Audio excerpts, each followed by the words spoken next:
Welcome back to this Moneycontrol live stream. You're watching Closing Bell with me, Nandita Khemka. And I'm Yatin Mota. Well, Yatin, you can heave a sigh of relief given the fact that since the time you've come back, we've only seen sell-off and red on the screen.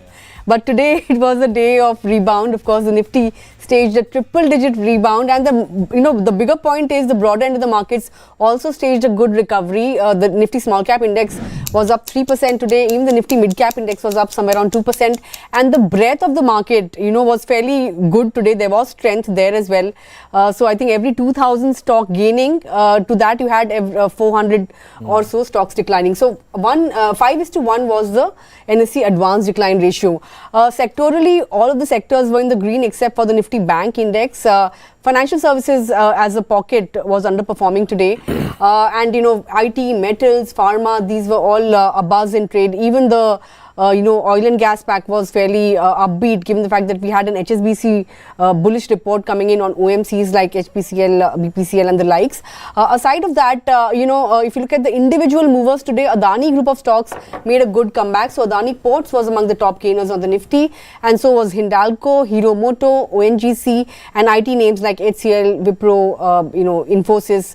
Coal India as well, there was a bullish report on that stock, and the stock was up and about and among the top Nifty gainers. On the losing end, Axis Bank, IndusInd Bank, so all these private bank names, even Bajaj Finance for that matter, SBI, and some of the metal names like JSW Steel, Tata Steel, and ITC, the big gainer from yesterday, was among the losers today. But Yatin, broad end of the markets, which were the top losers and gainers that caught your attention? Yeah. So Nandita, yesterday the market breadth was really weak, almost one advance for 20 declines. Yeah. Today, those kind of losses were reversed. In fact, if you look at the advances on NSE, it were nearly 1800 stocks to 400 declines. So the ratio clearly in favor of advances, nearly 5:1. Beg your pardon, was the advance decline ratio. Now, if you look at the gainers, obviously the stocks which were beaten down badly in the past few trading sessions managed to bounce back. So we had the likes of BLS International, SJVN, NCC, all of these stocks moving nearly 15 to 18% in trade. Yes Bank, after the reports that SBI along with LIC would like to sell 51% stake in Yes Bank and hand it over to some foreign multinational. After that mint report, the stock gained nearly 12%. Adani group of companies, including Adani Energy, those stocks moved nearly 11-12% in trade. We had the likes of RITES, Hudco, UCO Bank, RVNL, all of these railway stocks, stroke PSU stocks moving nearly 10-12%. So a good day for PSU bounce back. However, stocks like IIFL continued to fall. Today, we had a report from one of the brokerages which downgraded the stock. The stock was down 3.5%. SW Solar, BKG, RBL Bank, Axis Bank, all of these stocks nearly 2.5%. Right, those were the movers and shakers from the broader end of the markets, which, by the way, have staged a good rebound, as I mentioned at the start. But stocks on our radar this afternoon, starting with Coal India. This was among the top gainers today. Jefferies has come out with a good, bullish report on the stock, and the stock was clearly reacting to that. Jefferies has a buy rating on the stock, target price at 530 rupees per share, which implies an upside of somewhere around 27% from yesterday's close price. In fact, of course, we have seen a recent drop in the share prices ever since the company said that there has been a drop in e-auction prices, right? We've seen the stock drop, I think 9 to 10% in the last 1 month. And Jefferies says that this recent drop is a good buying opportunity in this particular stock. In fact, the company's volume growth trajectory has also improved, and it will be, able to cater to India's power demand, which is rising, right? And of course, the big drop in e-auction prices is already behind. If you look at the recent movement in share prices, in fact, on February 19, the company had said that its e-auction prices have dropped by 48 to 50% in January and 38% in February. But a lot of analysts that we had spoken to had said that this drop in e-auction prices will be offset by rising volumes. This is what happened. Volumes had increased 17% and it stood at 13% of sales. So yeah, the increase in volumes was expected to anyway offset the drop in the auction prices. And Jefferies has pointed out that the stock is trading at attractive valuations of 8.3 times FY25 PE versus 2011 to 2018 average of 13x. So a lot of room for upside here according to Jefferies. And it's also pointed out that the company has, in fact the stock has traded at a 57% discount to Nifty PE versus 16% average discount over 2011 to 2018. So valuation attraction is one point that Jefferies has mentioned as it has come out with a buy rating on the stock. Stock is down 9% in the last 1 month, but on a YTD basis, it has 11%. Still given double-digit returns of 11%. Clearly, the stock of Coal India in focus, and obviously most of the losses came in yesterday.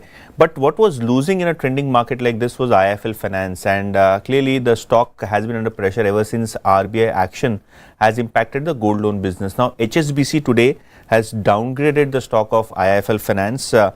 They have cut the target to 340 from the earlier level of 790. Now, HSBC believes that the RBI action obviously has an impact on the gold loan business of the company. And overall, because of the gold loan business impact by the new RBI circular, will impact the AUM growth, revenues, profitability. In fact, because of the slowdown in the gold loan business, other businesses of IIFL also should see weaker growth. Remember, when you enter into a IIFL branch, most of the products which are sold there are related to gold loans, and the other businesses thrive on, these gold loans as well as the costs associated with that particular business entity. Now, the action of lenders and credit rating agencies yet to come, and probably that could also be a risk to IIFL's overall growth trajectory moving forward, according to HSBC.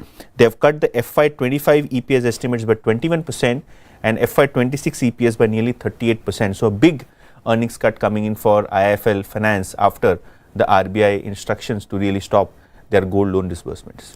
That's true, Yatin, and NBFC space as a whole has been under a lot of pressure because of regulatory action by RBI. And experts I speak to always, they point out that it's actually right now a time to steer clear of some of these NBFCs until and unless the regulatory overhang goes away. But the other stock on my list today is Shriram Pistons. Now, MK has initiated coverage with a buy call on the stock. In fact, the target price is at 24.50, which is implying a 70% upside. In fact, the stock was up somewhere around 13% today, somewhere around 1600 rupees or thereabouts.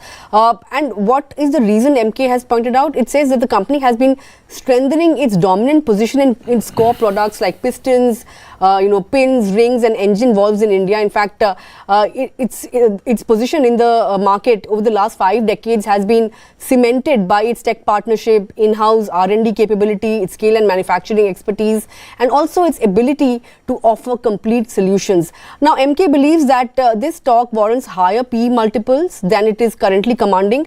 In fact, according to MK, it should command a multiple of 18 times FY26 earnings vis-a-vis the current 10.7x.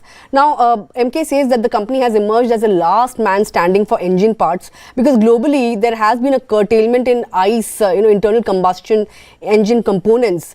The investments of ICE components have taken a hit globally because of the shift to EV, right? So extended visibility for ICE engines as EV penetration is facing challenges, that has given a tailwind to the company because it gets to export more. And moreover, it has also diversified its presence into core EV products. So both from ICE point of view and EV point of view, there is a tailwind for the company. Now, the MK is building in an FY24 to FY26 sales CAGR of 13%, and it has also pointed out that the company has high aftermarket focus, and it has also ramped up its recent acquisitions. If you look at the stock, it is up 200% in the last 1 year. Today, 16% up, Yatin. Absolutely, and a lot of mid caps wherein we have seen deep corrections have managed to bounce back. Obviously, the MK report also supportive in terms of the stock prices momentum today. But I think tomorrow it's the all-important stress test results of the SEBI AMFI mandated, stress test for mid and small cap funds, right? So I think the market will be watching out for that, and we'll get to see whether or not this bounce is a dead cat bounce or there is more legs to this up move and there's more buying at lower levels. But with that, I think we've come to the end of this edition of Closing Bell. Thanks a lot for tuning in. If you have any comments, leave them in the comment section below, and of course, come back and join us at 9 a.m. tomorrow morning on Opening Bell.